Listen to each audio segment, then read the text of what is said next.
In digital Marathi, जनतेच्या हक्काचं व्यासपीठ।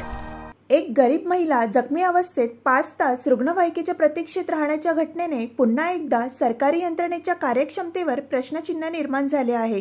मुरबाड तालुक्यातील एका दुर्गम गावात राहणाऱ्या मोनिका भोईर या महिलेला काल रात्री पाय घसरून पडल्यामुळे डोक्याला गंभीर दुखापत झाली।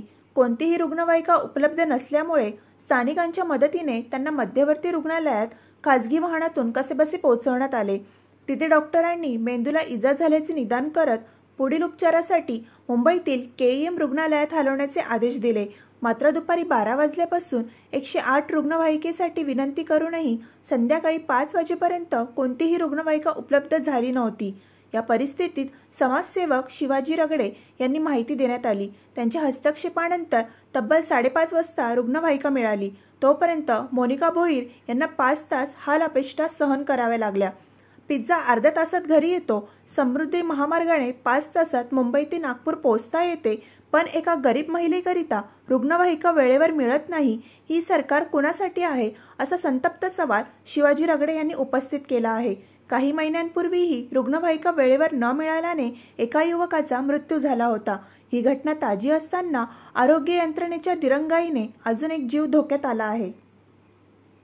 ज्या देशामध्ये पिझ्झा अर्ध्या तासात येतो, आपण अशा राज्यात राहतो जिथून मुंबई ते नागपूर हा प्रवास 5 तासात पूर्ण व्हावा म्हणून समृद्धी महामार्ग बनवतो, ज्यासाठी हजारो कोटी खर्च करतो।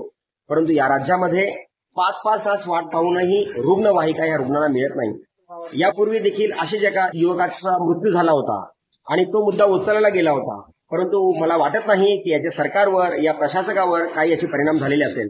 आज पुन्हा एकदा मुरबाड येथे राहणारी मोनिका भोईर ही महिला कुठूनतरी पडली व तिला डोक्याला व चेहऱ्याला दुखापत झाली, म्हणून एका खासगी वाहनाने तिला काल रात्री मध्यवर्ती रुग्णालयात दाखल केलं।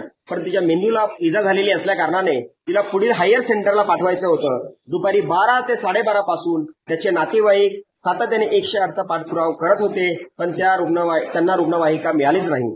आता ते वाट बघत होती। जेव्हा एका अनोळखी व्यक्तीकडनं मला ही माहिती मिळाली, तेव्हा इथे आम्ही आलो, आरडाओरड केली, गोंधळ केला, तेव्हा जाऊन त्यांना ती रुग्णवाहिका मिळते। मला असं वाटतं प्रत्येक रुग्णाचं कुणीतरी ओळखीचंच असेल असं नाही, प्रत्येक रुग्णाची कुठेतरी ओळख असेल असं नाही।